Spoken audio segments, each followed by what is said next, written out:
I want to foster a better, stronger amputee community because the resources available, they're not as good as they could be. A lot of the things about amputees are exceptionally out of date. And I've read like almost everything about amputees, and it's kind of disturbing how all the companies that exist today and foundations could let, for instance, data from 2006 and 2008 like still determine how things are done. And I want to bring amputees together as well as clearing up a lot of the data.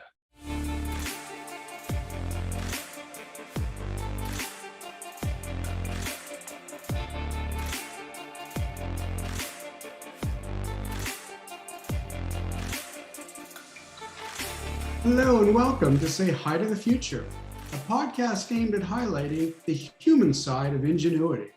My name is Ken Tenser, CEO of SpyderWorks, a leading business consultancy for mid-market organizations and entrepreneurs globally. With me today is Cristian Rogers, CEO of Paeon, a robotics company that develops affordable, natural, and adaptive solutions through smart technology for the underrepresented and undervalued amputee community. Like this video if you enjoy our show and subscribe to our channel. Leave us a comment with who we should interview next. Thank you for tuning in, and I hope you enjoy the show. Well, Cristian Rogers, welcome to Say Hi to the Future. Well, thanks for having me. Glad to be here. So Cristian, it's graduation time, and I believe you've recently graduated from university? Yeah, I'm about wrapping things up right now, yeah. And what did you do? Computer science. So let me understand, you graduated in computer science, or you're wrapping it up. Congrats on that. But I've got a note here that you're learning Japanese, Korean, and Chinese. Were you just bored? Like, how do you do that? Well, I don't know. Like, as I got older, when I first went to university, a lot of my friends thought I was like, how do you say, better than average when it comes to learning languages. Behind me, I have a lot of Japanese characters, which share characters with Chinese as well. My significant other is also from Japan, so it makes it a lot easier for me.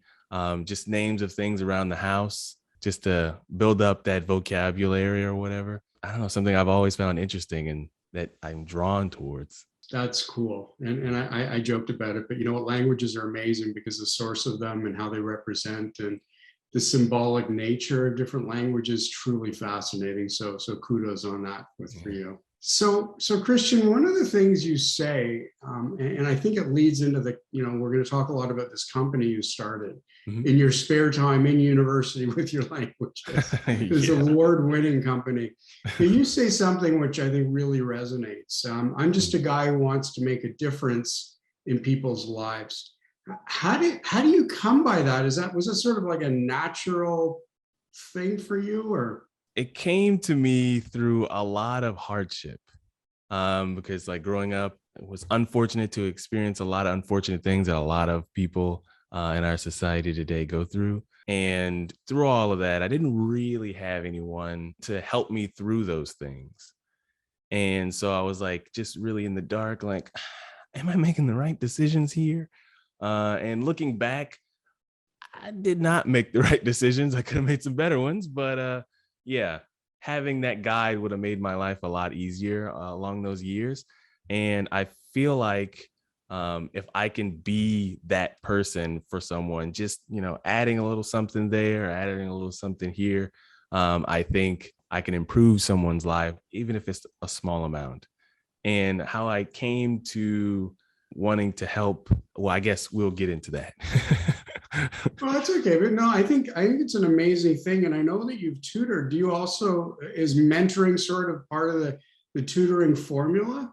So I started tutoring people because like in school, I didn't really do all that well in grade school, mostly because I just didn't understand what the teachers were trying to tell me. I always found it easier to pick up a book and let the book tell it to me.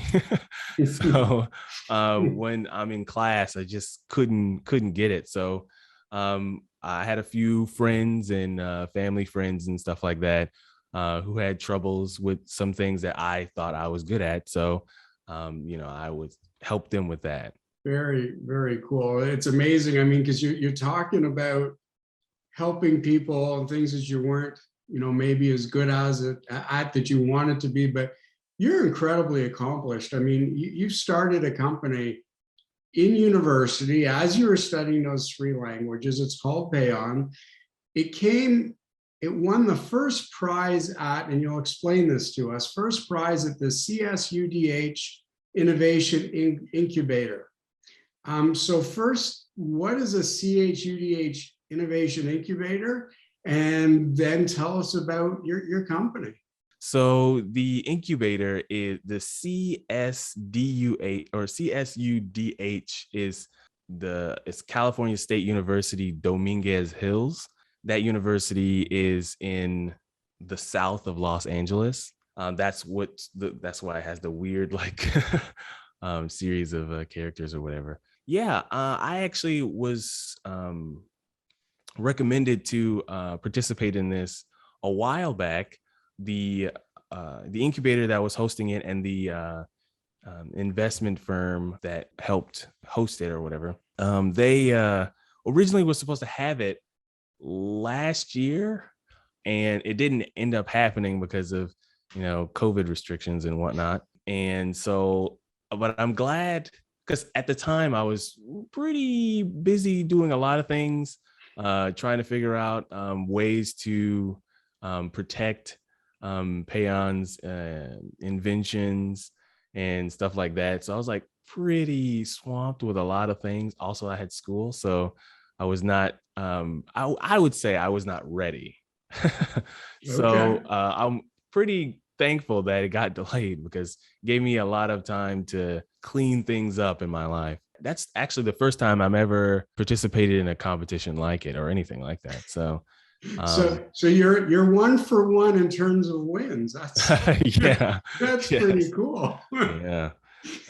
Let's keep the streak going. Yeah. So tell us about Payon then, and what drove you to be one for one. Right.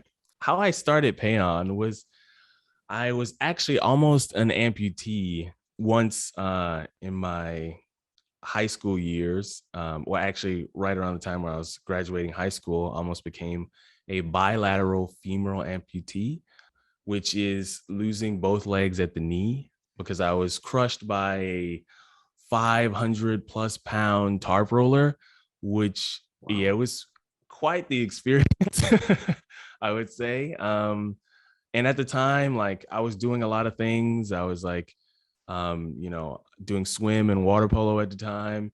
And I was like, this is it. Like our team or whatever were undefeated for 8 years, and I was swim captain and everything. And I was like, well, this is it. I wanted to do swim in college. I wanted to do grit, go do.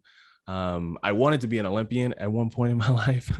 But yeah, I was like, this is it. This is over. My life is different. And while I was in the hospital, the physician was like, well, you're not going to lose your legs. You'll recover fully. Well, not exactly fully, more like 95%. Every once in a while, you'll fall or something like that. And because my left kneecap was pushed all the way to the outside of my leg.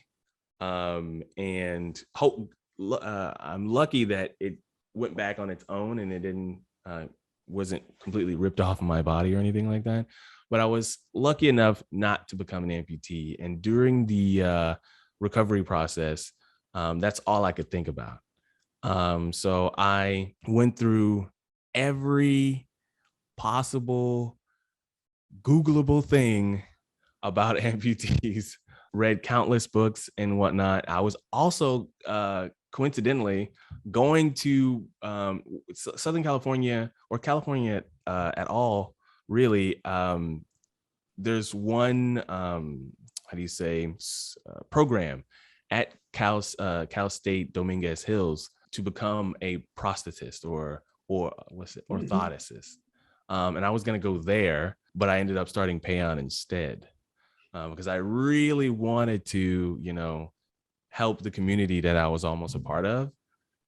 So and once I, did all the research and finding out what it means to be an amputee and what they go through, I just could not stop thinking about how the current way things are done is quite unfortunate, and it puts a lot of people in the same position I was when I was younger.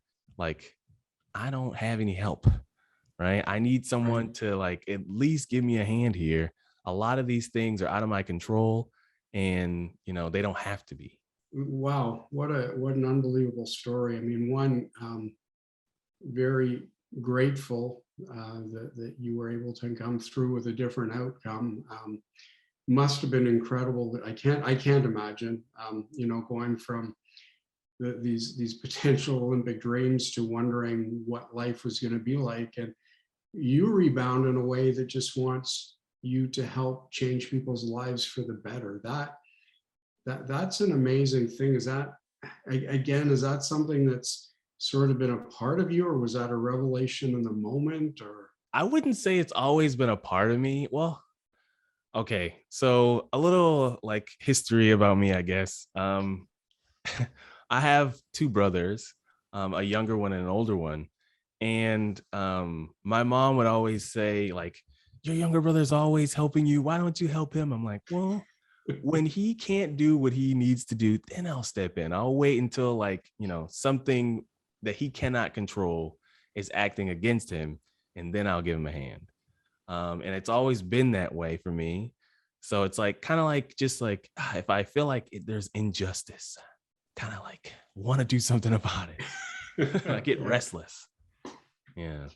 Okay, so in this case, you start Paeon because you obviously have a near appreciation of what amputees go through. So tell us, what does Paeon actually do, Right. and how it helps in your mind or changes the lives of those who need prosthetics?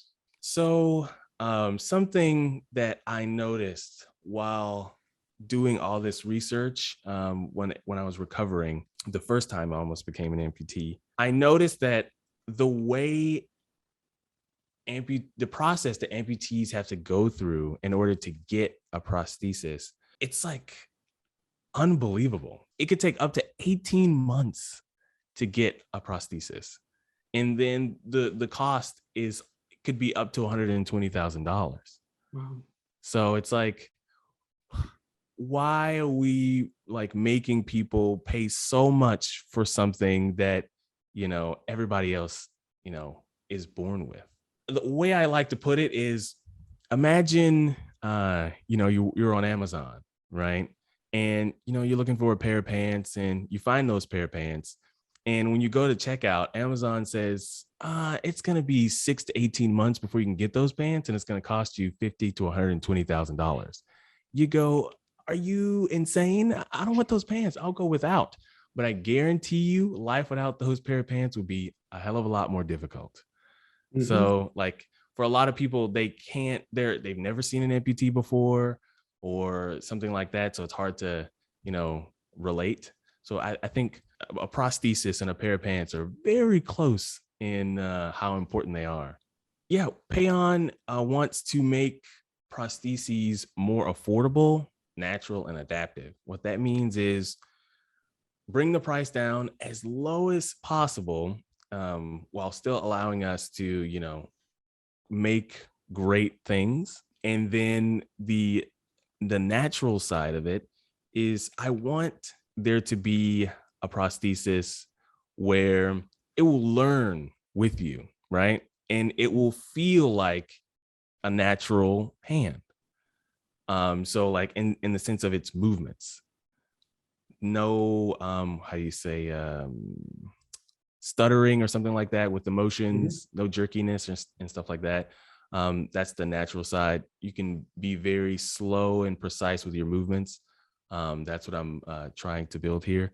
And the adaptive side is over time using AI, it will just get better in the sense that, oh, 3 months ago, I couldn't play the piano, but now I can, right? That sort of thing. So, And so it's a smart prosthetic that you're mhm, describing. That's amazing. yeah. Also, I want it to be usable right out of the box.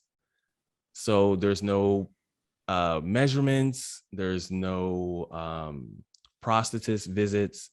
You don't have to worry about any of that. You can just order it on our website, and you get it in the box, and then we'll teach you everything you need to know.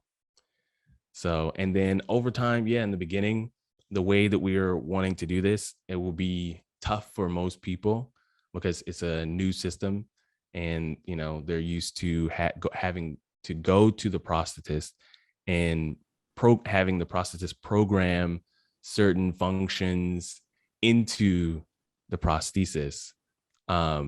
But we don't want them to have to waste all that time, because in the past they've had to wait months.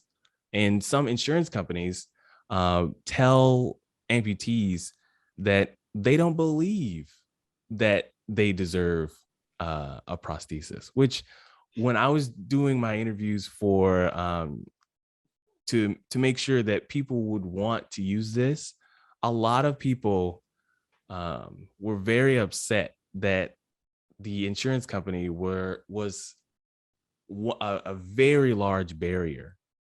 They would just determine, like, you're not really, getting anything, right? And they're like, but I want it. This is something that I want. And I like, why do you get to tell me that I cannot have it? And that is sort of thing that made me super upset when I would hear it, because it doesn't sound real, right? If Mhm. someone told you, no, you can't have those pants, you would go, why? What? Excuse me? But I want those Right. pants, Yeah. right? So yeah, it's kind of, I want to make insurance optional. That's why I want to bring the affordability down. Okay. Yeah. And where are you in this journey? I mean, is this, I mean, obviously you've been in that, you've won that competition. So are you at the MVP stage? Where are you in the Yes, whole lingo? we're in the prototyping stage. It comes with an app that has two overall functions, allowing the amputee to control some of the functions of the prosthesis through the app.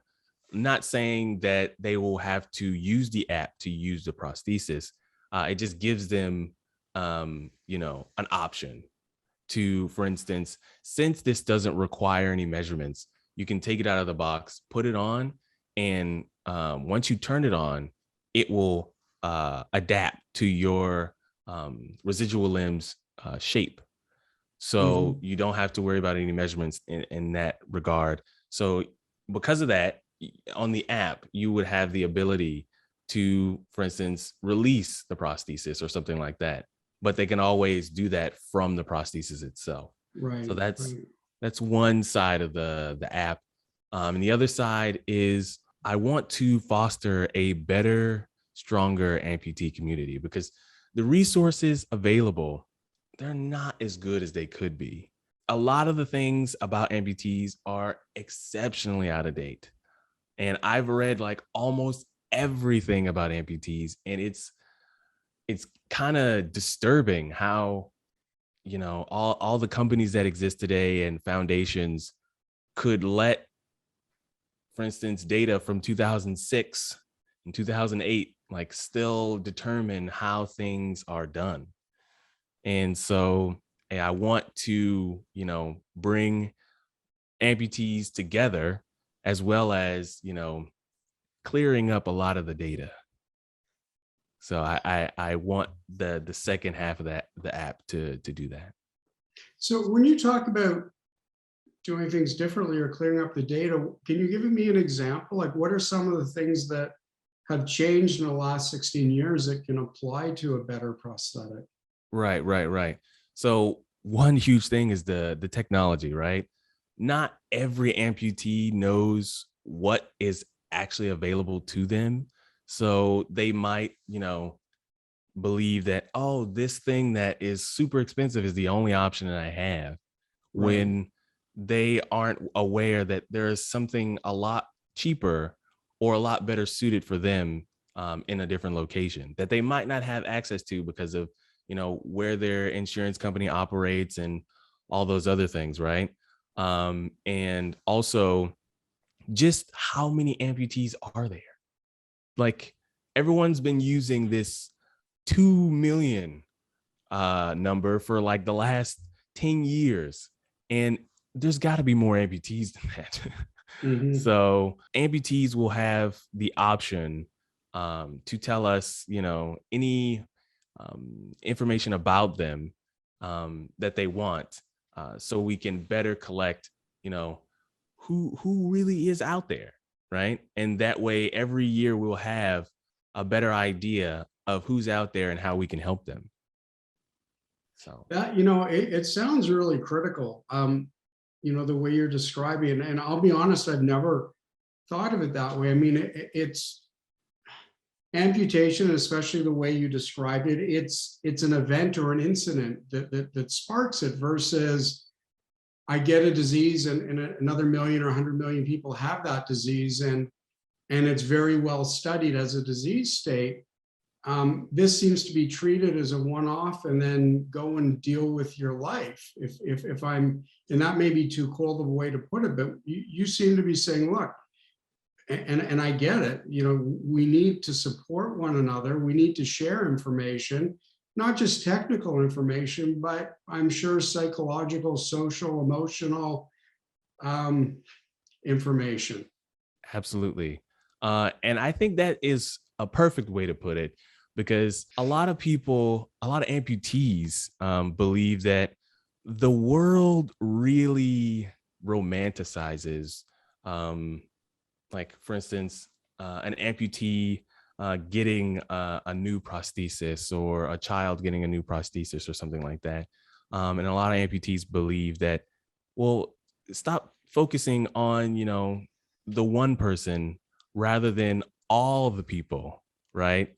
And for those people who don't have a limb difference, don't point and go, oh, look at that, something good Mhm. happened to them. We should all be treated equally, and know that, our struggles are the same as yours, but they just look different on the surface. That Right, sort of right. thing. Yeah. So what you're doing, this teams always fascinate me. I mean, look, you're definitely at the core of it, but you're talking about engineering, AI, empathy, emotional intelligence. I mean, it's enormous. So who do you surround yourself with, and who do you work with in the community to even financially make this happen? Right, right, right. So right now we're, in the process of raising some more funds. Um, but in terms of people who I surround myself around, it's mostly people who, worry about the data more than the emotional aspect of things. I'm more of the person who goes, okay, emotions are data too. Why are Hmm. people responding in that way, right? And how do we make them? How do we bring that, happiness counter all the way up, right? Right. Because if people are happy, there are less problems, right?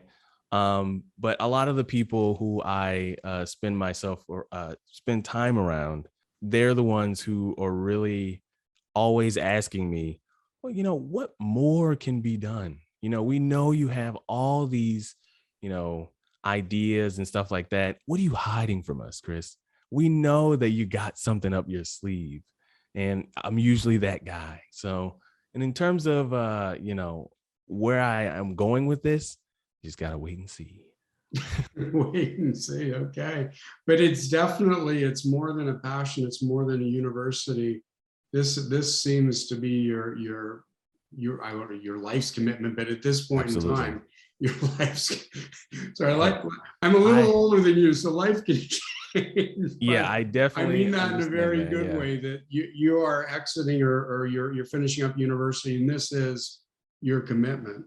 Yes. The funny thing is, like a while back, I was interviewed for Black History Month, and the interviewer asked me, like, where do I see myself, in the future with Paeon?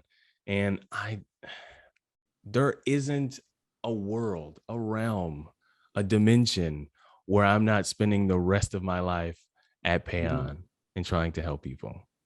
Again, as a entrepreneur for many decades, there's something you talk about that, starting a company, building it is probably the hardest thing that you can do in your life. But the passion that you have for it, and passion is one of the core qualities of, say, Hi to the Future and human ingenuity.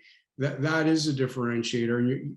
And sorry, this is my almost 60-year-old self speaking to you now. It's just amazing that you found it when you found it, because it takes a lot of us as entrepreneurs, decades and decades to connect what we like and the passion that we have. So Right. it's a wonderful thing to see.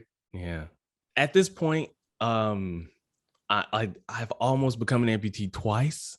So I feel like any force that comes my way, it's just like it's gonna be moved, right? It just feels like this is it for me. This is the thing that I should focus all my time on. Perfect. And Chris, as we're coming to the end of our time today, there's a Mhm. question that you ask others, and I'll ask it to you as our closing point. It's, do you want to help build the future? And if so, how? Well, yes, I do. I want there to be a world where, people don't have to think twice about, something that is a right to them. For amputees, it doesn't stop there, really. And a little glimpse into something I want to do with Payon is, for instance, we don't just have accidents or born without limbs. We're born without other organs as well.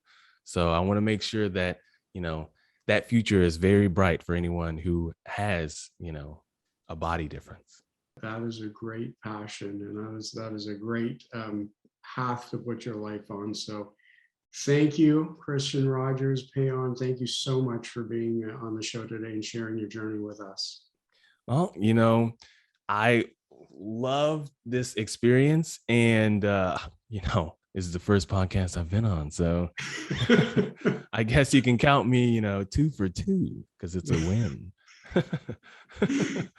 Sounds good. And true to our name, Say Hi to the Future, we do check back. We'll Yeah, probably check back in about a year and see if your future's coming to be the way you thought it would. So I we look look forward forward to to it. it. Take care.